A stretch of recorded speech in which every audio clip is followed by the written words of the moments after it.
From the outside, no one would have guessed that Marley Rosewood's life was anything but ideal.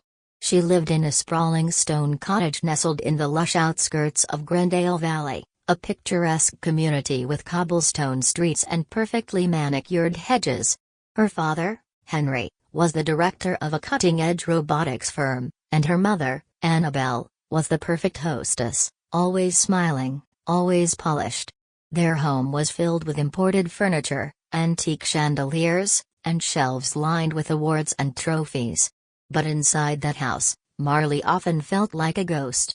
When she was a child, her parents were attentive, at least in the way wealthy people often are. They organized lavish birthday parties, dressed her in boutique clothing, and sent her to prestigious schools. But everything changed the moment her younger brother, Liam, came along. Liam was a bright, athletic child, full of energy and charm, and from the very first moment he grasped a football, he became their shining star. Henry would beam at his son during practice, shouting words of praise from the sidelines. "That's my boy. Future Olympian, right there," he'd declare to passing neighbors. Meanwhile, Marley would stand behind the bleachers, gripping her science fair ribbons or her violin recital program, waiting, just once, for her father's gaze to fall on her with pride. It never came. By the time Liam turned 10, his bedroom looked like a mini sports museum. Marley's, though twice as small, was sparse and quiet. Even her victories became silent triumphs, celebrated only by herself in journal entries and fleeting smiles in the mirror. She didn't hate Liam, in fact, he was kind in his own way. He'd sneak her snacks when she worked late on school projects and once gave her his favorite comic book when he saw her crying. But the imbalance was impossible to ignore. Marley learned early how to disappear. She blended into the background, using silence as her armor. She poured herself into her studies, often staying up until sunrise sketching architectural ideas, researching ancient design philosophies, or tinkering with scrap materials to create prototypes of dream spaces. Her world became one of structure and aesthetics, of visual harmony when emotional chaos reigned. At 17, she won a national competition for aspiring architects and earned a full scholarship to a prestigious design academy 2 states away. The day she got the acceptance letter, she ran into the kitchen to share the news. Her parents were huddled around the TV, watching a rerun of Liam's football highlights. "That's nice, honey," her mother said absently, without looking up. Marley left home with a silent vow: she would build a life where she mattered, not for what she could do for others, but for who she was. College was a revelation. Her professors respected her vision. Her peers listened to her ideas. She walked through the campus courtyard like someone seeing color for the first time. She stayed up late working in studios that smelled of paint and plaster, where jazz music played from someone's laptop and creativity crackled in the air. More importantly, for the first time, people saw her. She made friends who remembered her birthday. She started a small blog where she shared her design process, gaining a modest but devoted following. There was no Liam here. No shadows to shrink into. Just her, carving a space of her own. But no matter how far she went, the echoes of home still lingered. Phone calls from her parents came less often, and when they did, they were filled with updates about Liam. His training camps. His knee injury. His recruitment by international coaches. Not once did they ask about her thesis or her job offers. They didn't know she'd been offered a junior associate position at one of the most prestigious interior firms in the city. Still, Marley pressed on. She was used to being her own cheerleader. Everything shifted the day of the Langley Estate project. Marley had been hired to redesign a heritage home for a tech entrepreneur couple. It was a dream project, big budget, free rein, and clients who appreciated subtle elegance. She worked tirelessly for weeks, pouring her soul into every molding, every wallpaper texture, every lighting fixture. At the unveiling party, the couple invited close friends, investors, and a handful of art critics. Marley stood in a corner, sipping elderflower soda, quietly watching the guests marvel at her vision. And that's when he bumped into her. A full glass of Merlot in his hand. Or rather, now on the floor, and on her shoes. "Oh God, I'm so sorry," he gasped, eyes wide with panic. He looked barely older than her, tall with slightly tousled curls, wearing a wool coat and an expression of sincere regret. "It's okay," she said, kneeling with a napkin. "At least it missed the antique rug." He chuckled sheepishly. "I'm Theo." Apparently, the danger at wine-tasting events. That was the beginning. They ended up talking in the solarium for nearly an hour, losing track of time. He asked about her favorite building in the city, her first memory of drawing a blueprint, what inspired her color palette. He listened, not with polite interest, but with focused warmth. In a world where she had grown used to being invisible, this man looked at her like she was the only one in the room. Over the next year, they were nearly inseparable. Theo worked in publishing, editing architectural journals. He often joked that meeting Marley made his life feel like a long-lost manuscript finally found. They shared quiet dinners, long walks, and lazy Sundays filled with books and sketches. And slowly, Marley began to believe that maybe, just maybe, she could finally write a different story for herself. She didn't know it then, but everything was about to change. For better. And for worse. It was a chilly evening in mid-November when Theo led Marley up to the rooftop garden of their apartment building. The city lights below glittered like scattered stars, and the air smelled faintly of jasmine from the rooftop planters she'd arranged herself. Theo had insisted on a private dinner, just the two of us, he said, and Marley, though curious, hadn't pressed further. Under the canopy of fairy lights, with a small table set for two and a warm wool blanket draped over her chair, Marley felt at peace. They dined slowly, savoring risotto, bread with herb oil, and rich dark chocolate mousse Theo had ordered from her favorite hidden bistro downtown. As she reached for the last spoonful of dessert, Theo stood up, walked around the table, and knelt. The world paused. "Marley," he said softly, "from the moment you told me ceiling beams mattered more than brand logos, I knew you were different. I've never met someone who creates beauty not just in rooms, but in the people around her. I want to build a life with you, foundation to rooftop, stormy days and all. Will you marry me?" Tears filled Marley's eyes as she nodded, too choked to speak. She didn't need a grand gesture or a five-piece orchestra. Theo's love was the quiet kind, the dependable kind. The kind she had only dreamed about while growing up in silence. That night, wrapped in his arms and staring at the ring now resting on her finger, a nervous flutter entered her chest. Not doubt, but fear. She would have to tell her parents. The next morning, she dialed home. To her surprise, Annabelle answered with excitement. "Oh, Marley. That's wonderful news. We can't wait to meet Theo. Bring him by this weekend." Marley blinked, the phone trembling in her hand. This wasn't the cold indifference she expected. Was this finally the bridge she had waited for? A new beginning?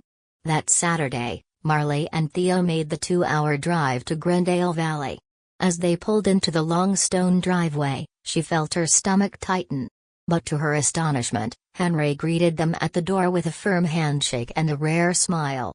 Annabelle brought out a tray of pastries and chatted warmly about wedding venues and color schemes. They even pulled out old photo albums, some with pictures Marley had never seen before. Over dinner, they laughed. For the first time in years, it wasn't about Liam. Not yet. But just as the evening wound down, Henry leaned back in his chair, swirling his wine with a gleam in his eye. "So, Theo, has Marley told you about her brother Liam? He's doing exceptional things. You might have seen his name in the sports pages." Theo smiled politely. "She's mentioned him." That's all Henry needed. Like a switch had flipped, he launched into a monologue about Liam's potential Olympic career, new endorsements, exclusive trainers, and an upcoming tournament in Europe. Annabelle chimed in with photos, videos, even a clip from a podcast where Liam had been interviewed. Marley sat there, her fork untouched, shrinking in her chair while her parents once again shifted the spotlight. Theo reached under the table and gently squeezed her hand. She smiled, though her chest was tight. Still, she told herself, they're trying. And maybe trying was enough. A few days later, Marley received a call from Henry. Your mother and I have been thinking. We'd like to contribute $75,000 toward the wedding. Marley's breath caught. $75,000? We want to do this for you, he said with a softness that sounded real. Over the next few weeks, Annabelle became immersed in the planning. She visited boutiques with Marley, cooed over dresses, and suggested tasteful menus. Henry read through every vendor contract like a corporate merger was on the line. They offered advice, color palettes, even potential musicians. For the first time, Marley felt like she mattered. Maybe they did love her. Maybe they were finally showing it in their own, late way. But Marley should have remembered, nothing in her childhood ever came without conditions. The subtle cracks began to show almost immediately. During a scheduled floral consultation, Annabelle's phone rang. She glanced at the screen, eyes lighting up. It's Liam. Just 1 minute. That minute stretched into 20, leaving Marley to face the florist alone. Then came the postponed venue visit. Liam had a last-minute meeting with a European scout and needed moral support. Marley tried to shrug it off. She told herself Liam's career was intense. That her parents were doing their best. But each missed appointment, each delayed decision, began to sting. One night, sitting with guest list spreadsheets and unanswered vendor emails, she broke down in Theo's arms. They're spending thousands flying out for his tournaments, but they can't be bothered to help pick a cake. Theo stroked her hair gently. They're helping with the cost, love. Maybe that's how they show they care. She wanted to believe that. Desperately. But the ache never really left. The week before the wedding, Marley's phone buzzed. It was her mother. Hey, Mom. I was just confirming the rehearsal dinner times. Marley, Annabelle cut in. Her voice was cold, clipped. We need to talk. Marley's heart sank. There's been a change. Your father has an emergency overseas meeting. We'll need to reschedule the rehearsal dinner. Possibly the wedding, too. What? Mom, the wedding is this weekend. Everything's booked. Guests are already flying in. You'll understand when you're older, Annabelle replied, her voice void of empathy. Marley hung up, her hands shaking. That night, scrolling through social media in a fog, she saw it, Liam at the airport, duffel bag slung over his shoulder. Europe, here I come. Big tournament week. Couldn't do it without Mom and Dad. Her blood ran cold. There was no business trip. They had lied. Again. And for the same reason as always, Liam. She called him, barely containing her rage. You're leaving this weekend? Yeah. Trials start Thursday. We want to get settled. Wait. Isn't your wedding on Saturday? You forgot? She whispered. He laughed awkwardly. Come on day, March. It's not like you can't reschedule. This is a once-in-a-lifetime shot for me. Her heart fractured in silence. That night, she sat in the dark living room, wedding programs spread around her like petals. The ring on her finger caught the lamplight. She had waited her entire life for a moment that belonged to her, and once again, her family had chosen someone else. But this time, she wasn't going to disappear. She would walk that aisle. She would say her vows. And she would have her day. No matter what. The morning of Marley's wedding dawned like something out of a dream. Soft golden light bathed the glass windows of the Willowbrook Conservatory, a botanical venue surrounded by wild lavender fields and white blooming dogwoods. Inside, the air was alive with laughter and perfume, bridesmaids bustling in silk, makeup brushes fluttering, heels clicking on the marble floor. Marley stood in the bridal suite, wrapped in a pale blush robe, her heart pounding beneath her ribcage. Despite everything, despite her parents' betrayal, despite Liam's absence, she had made it to this moment. Her gown hung on a rose gold rack like a cloud of ivory, hand-stitched with lace and pearls.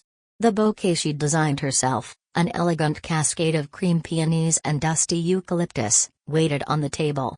Jason, her fiancé, hadn't left her side emotionally since the call with her parents. He'd promised her one thing as they lay awake 2 nights before: no matter who's not there, I'll be waiting at the end of that aisle. And he was. The ceremony was breathtaking. Beneath a trellis of woven willow branches and climbing white roses, Marley walked toward him, her train sweeping behind her like mist. Every step was a choice, a declaration that she would no longer live in the shadows. Jason's eyes filled with tears when he saw her, and her own spilled over when she reached him. They exchanged vows under the soft rustle of trees, surrounded by true friends, mentors, and the family she had chosen. For the first time in her life, Marley felt whole. The reception began with candle-lit tables, a string quartet, and a garden feast under the stars.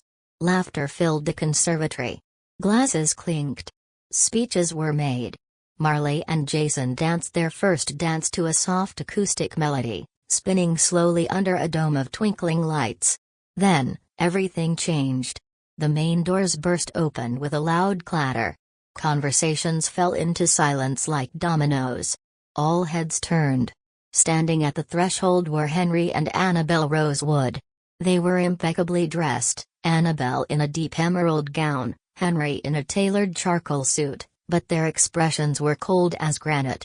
A ripple of confusion passed through the guests. Whispers started. A hush fell as they marched forward, cutting through the room like a blade.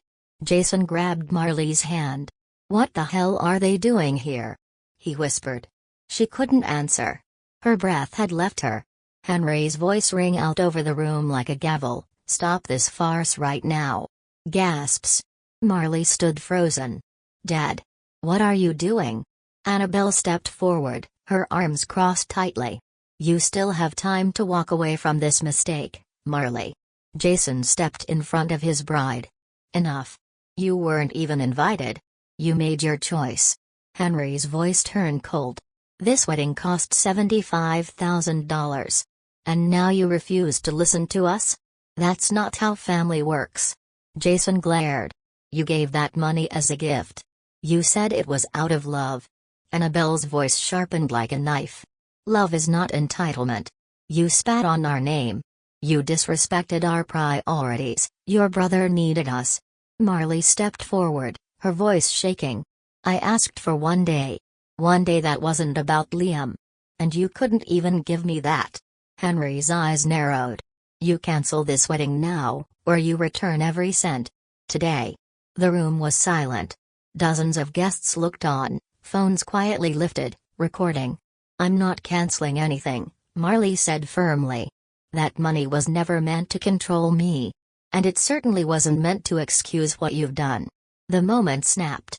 Henry's hand swung without warning, striking Marley across the face with a brutal crack. A collective scream tore through the crowd. Marley stumbled back, catching herself on a chair. Jason lunged toward Henry, shouting, but before he could reach him, Annabelle let out a guttural cry.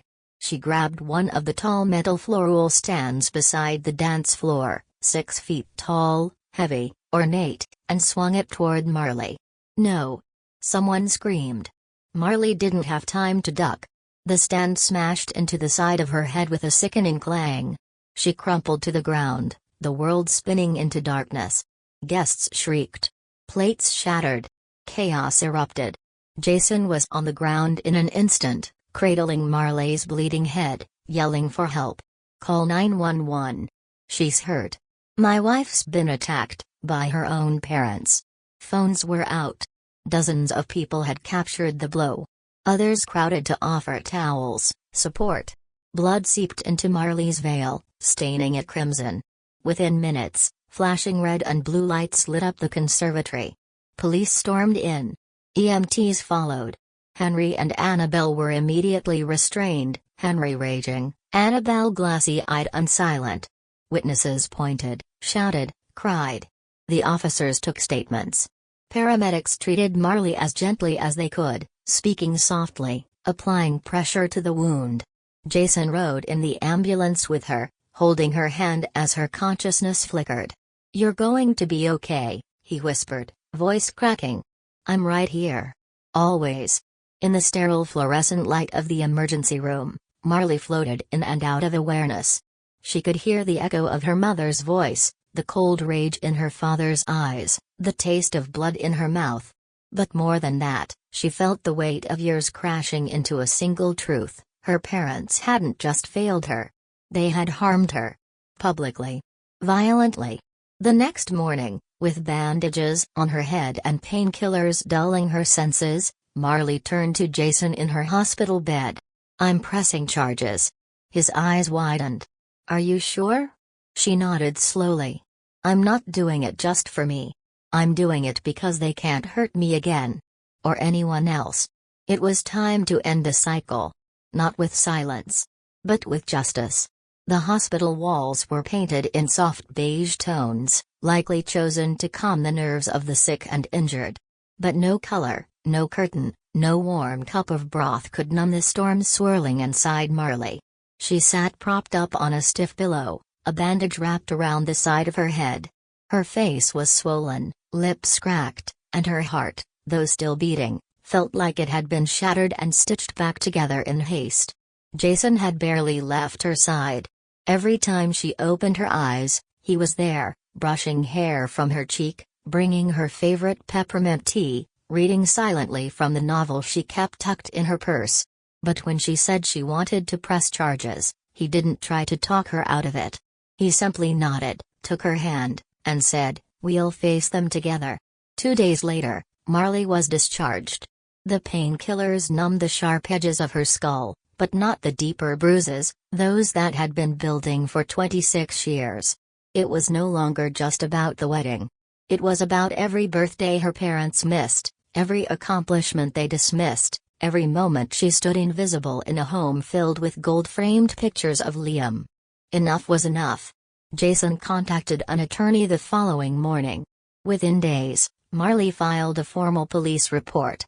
The documentation was overwhelming: photos of the injuries, footage captured by wedding guests, written statements from over a dozen witnesses, and a signed report from the paramedics who had treated her on site. The attack wasn't private, it was public, violent, and filmed from 3 separate angles. The prosecutor didn't hesitate to take the case. Henry and Annabelle were charged with felony assault, attempted coercion, and the use of financial leverage in an emotionally abusive context. Because the event had occurred at a public venue with dozens of guests, the case moved forward quickly. The media caught wind, and soon headlines began circulating. Bride assaulted by parents over wedding control. Affluent couple faces charges after floral stand attack. Marley avoided the news. She focused instead on healing.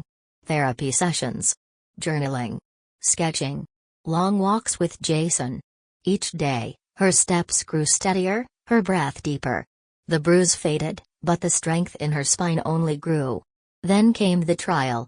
It was held in a modern courthouse 2 towns over to avoid bias, as the Rosewood name was well known in Glendale Valley. Marley wore a navy blue suit, her hair neatly tucked back, the bandage gone but the scar still faint beneath her temple. Jason sat beside her every day, his hand always within reach. Henry and Annabelle sat across the aisle, flanked by their legal team. They looked tired, older than Marley remembered. But their eyes still held that coldness, that entitlement that had defined her childhood. The prosecution laid out the case with brutal precision: the video of the slap, the floral stand crashing against Marley's head, the panicked screams, the blood, the ambulance. Witnesses came forward, friends, colleagues, even the officiant, who had seen it all. Then came the defense. Their lawyer tried to paint a picture of emotional confusion. They were overwhelmed, he said. Acting out of misguided concern for their daughter's future. But no one in that courtroom could watch the footage and believe it was love. Then, in a move that shocked everyone, the prosecutor called a surprise witness, Liam Rosewood. Marley's heart thudded in her chest as her younger brother stepped onto the stand. Dressed in a black blazer and jeans, he looked like a boy pretending to be a man. He cleared his throat. "I never thought I'd be here," he began. "And I want to be clear, I love my sister. I always have. But I didn't see what was happening until it was too late." He glanced at their parents. Annabelle's hands were trembling now, Henry still staring ahead, stone-faced. "My parents," Liam said slowly, "have always made me the center of their world. I thought that was normal. I thought Marley just liked being alone. But over the years, I saw things. How they ignored her. How they praised me for things she worked harder at. When she got into design school on a full scholarship, they barely blinked. When I scored a goal at a rec tournament, they threw a dinner party." He paused, voice cracking. "And at her wedding, the one day that was supposed to be hers, they assaulted her because she said no." Gasps rippled through the gallery. Even the judge leaned back slightly, surprised. "I'm done protecting them," Liam finished. "They crossed a line. And I can't pretend they didn't." The courtroom was silent. It was over. The judge took only a few days to render the verdict, guilty on all counts. Henry and Annabelle Rosewood were sentenced to 5 years in state prison, with a mandatory minimum of 2 before parole could be considered. The judge imposed a restraining order, barring them from any contact with Marley or Jason indefinitely. As for the $75,000, the court ruled it was a non-refundable gift, given freely for the purpose of the wedding. They had no claim to it. And no power left. As Marley stepped out of the courthouse, the winter wind crisp against her skin, she realized she was walking taller than she ever had. Not because she'd won. But because, for the first time, she was truly free. There were no more voicemails. No sudden visits. No guilt-laden letters asking for forgiveness. Just quiet. Just peace. She and Jason returned to their apartment. The place now felt like home in the truest sense. They made one final decision, to repay the $75,000, not because the court demanded it, but because they never wanted to owe the people who tried to destroy them. They took out a loan. Paid every cent. And with that, they severed the last thread. Weeks turned into months. Marley poured herself back into design, her hands steady, her eye sharper than ever. Jason's publishing career blossomed. They traveled, danced in the kitchen, and made quiet plans for the future. And then, on a bright spring afternoon, it all changed again. In her home studio, as she arranged fabric swatches for a nursery renovation, a wave of dizziness washed over her. Her breath caught. She sat down. That evening, the test confirmed what her heart already knew. She was pregnant. Jason cried when she told him. Not a single word, just tears, and the kind of hug that says, "I've waited my whole life for this." And Marley? She felt something settle inside her. She had broken the chain. She would not be her mother. Her child would never wonder if they were enough. Her child would never be made to earn love. They would be born into it. The nursery was awash in sunlight, filtered through sheer cream curtains that danced in the early breeze. Marley stood quietly in the doorway, one hand resting on the gentle swell of her stomach, the other clutching a small ceramic figurine she had found in a local artisan shop, a mother fox cradling her kit. It had been 7 months since the courtroom doors closed behind her parents. 7 months of silence. 7 months of peace. She no longer flinched at the sound of a phone call. No longer waited for validation that never came. No longer checked her messages hoping for apologies that would never arrive. She had stopped expecting anything from them, and in doing so, she had reclaimed everything. Her time. Her space. Her voice. The pregnancy brought with it not only new life but new clarity. Marley approached motherhood with equal parts wonder and caution. She read every book she could get her hands on gentle parenting, on emotional validation, on how to raise a child without projecting your own wounds onto them. She journaled, tracked her thoughts, and cried when old traumas surfaced. But Jason was always there. He read next to her every night, one hand resting over her belly, softly talking to the baby like he was already in the room. He assembled the crib piece by piece, refusing to let anyone else do it. "Our child," he said, "will rest in something built with love. Just like you."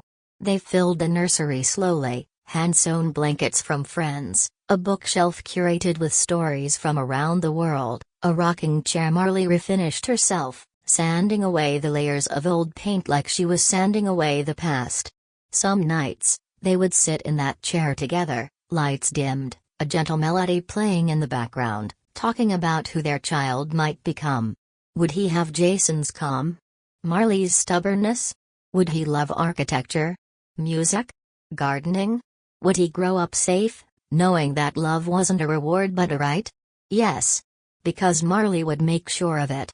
She had waited her whole life for someone to look at her the way Jason did. Now she would ensure that their child, their son, never had to wait for that kind of love.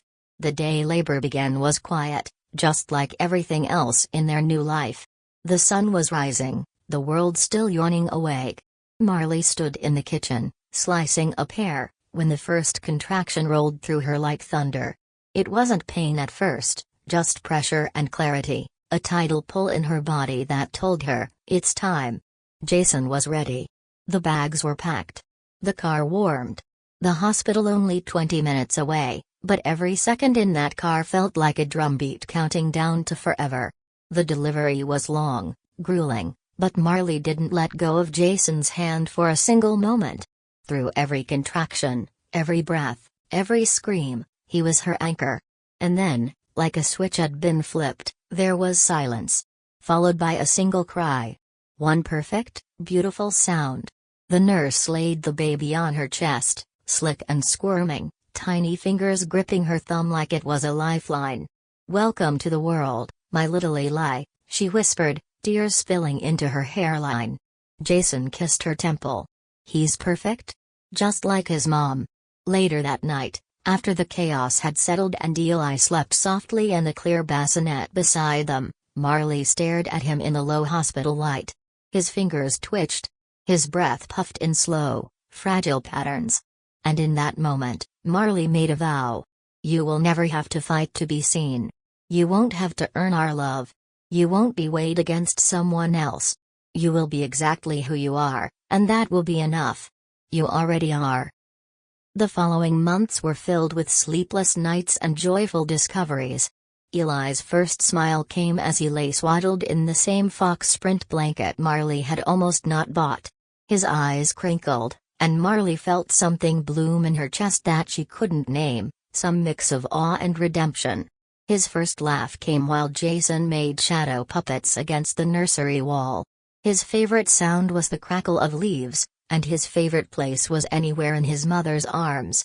Marley and Jason created rituals. Morning walks through the garden. Weekly photos of Eli in handmade onesies. Evenings where they lit candles and read aloud as a family, their son nestled between them on the couch. Marley returned to work gradually, picking projects that spoke to her soul. Clients who valued her creativity, her story, her strength. She spoke at seminars on designing healing spaces, using her own journey as inspiration. Her blog, quiet for so long, flourished again, but now with a new tone, not just design, but resilience. Not just form, but freedom. One post, titled "Blueprints for the Life You Deserve," went viral. Thousands of comments flooded in, people who had left toxic families, survivors of emotional abuse, brides whose weddings had been hijacked, people who had stood up and said no more. Marley replied to every message she could. You are not alone. You deserve love. You can rebuild. Because she had. Piece by piece. With no foundation except courage. With no inheritance except will.